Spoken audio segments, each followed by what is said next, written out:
Olá a todos! Gostaria de conversar com vocês um pouquinho por semana a respeito de alguns transtornos psicológicos que são comuns, o atendimento deles no nosso consultório. Hoje eu vou falar para vocês muito brevemente, muito pouco, porque é alguma coisa que demanda um tempo maior, que é o transtorno do pânico. O transtorno do pânico, ele tem uma percentagem de 20% da população que são acometidas pelo transtorno. Tá? Isso significa que a cada 100 pessoas, 20 vão ter o transtorno do pânico. Eu acredito até que seja um pouco maior, tendo em vista a experiência e o número de clientes que eu acabo atendendo dentro do meu consultório. E eu acredito que isso seja até um pouco maior. O transtorno do pânico, ele tem um comprometimento fisiológico, psicossocial, cognitivo e comportamental. A pessoa, ela tem sensações corporais que podem ser sensações no intestino, no estômago, no coração, às vezes pode ser na cabeça, às vezes tem a visão turva, às vezes tem boca seca, né? A pessoa tem vários sintomas que vão aparecer, fazendo com que possa ser conhecido como uma síndrome mesmo, né? Os comprometimentos fisiológicos, como eu disse, já do corpo, os comprometimentos cognitivos, que é uma dificuldade de fazer uma leitura real daquilo que está acontecendo, daquela dor, daquele sentimento, daquele medo que ela tem. Psicossocial, por quê? Porque afeta as relações, a pessoa começa a ter lugares e pessoas que ela evita, porque em algum momento essas pessoas ou esses lugares estão pareados com o mal-estar que ela sentiu, ok?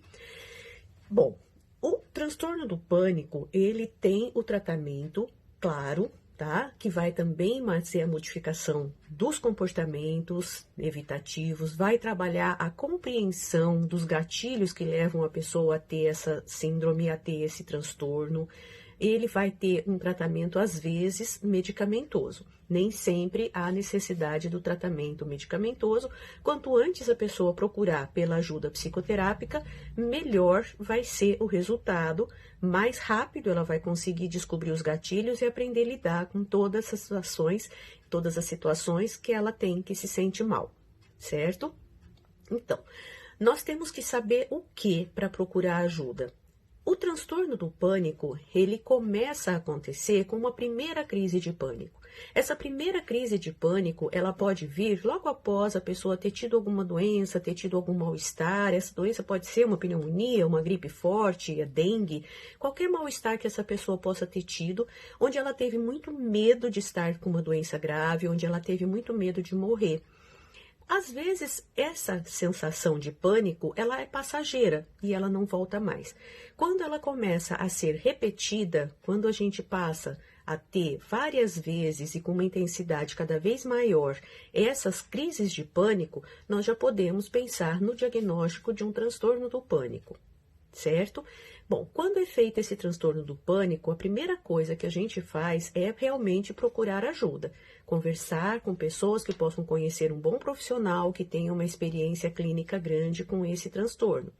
Nem sempre vai precisar da medicação, mas é bom a gente também saber que, às vezes, o psiquiatra vai ser procurado para ajudar a trabalhar a questão neuroquímica. Muitos remédios ajudam a gente a entender melhor, a conseguir baixar o nível de ansiedade que a gente está, que a ansiedade às vezes atrapalha até a compreensão cognitiva, ela não consegue. A nossa ansiedade não permite que a gente consiga compreender aquilo que está acontecendo com a gente.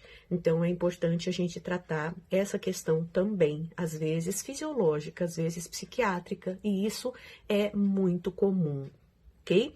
O ideal é a gente procurar um profissional que já esteja acostumado a trabalhar com esse transtorno, para que ele possa identificar logo os gatilhos que liberam esse medo, os gatilhos que levam a pessoa a estar insegura, os locais, o início de tudo isso. E quanto antes a gente procura ajuda, mais fácil, como eu já disse, o profissional identificar. Por quê? Porque com o passar do tempo, nós vamos tendo uma identificação daquele medo inicial com mais coisas. Nós vamos começando a evitar mais lugares, mais pessoas. Nós vamos começar a ter um medo muito maior de sentir aquele primeiro mal-estar, aquele mal-estar que começou lá atrás, muitas vezes. Quanto mais tempo for esse lá atrás, mais difícil vai ser a gente conseguir resgatar todas essas questões, a gente identificar todos os gatilhos, certo?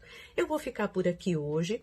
Vou voltar a falar a respeito disso em outros momentos, assim como pretendo voltar a falar também de alguns transtornos depressivos, também querendo falar um pouco mais de transtornos ansiosos e esclarecendo para que as pessoas possam buscar ajuda melhor, mais eficaz, entender, trabalhar um pouquinho a psicoeducação a respeito dos transtornos que a gente pode ter. Muito obrigada a todos.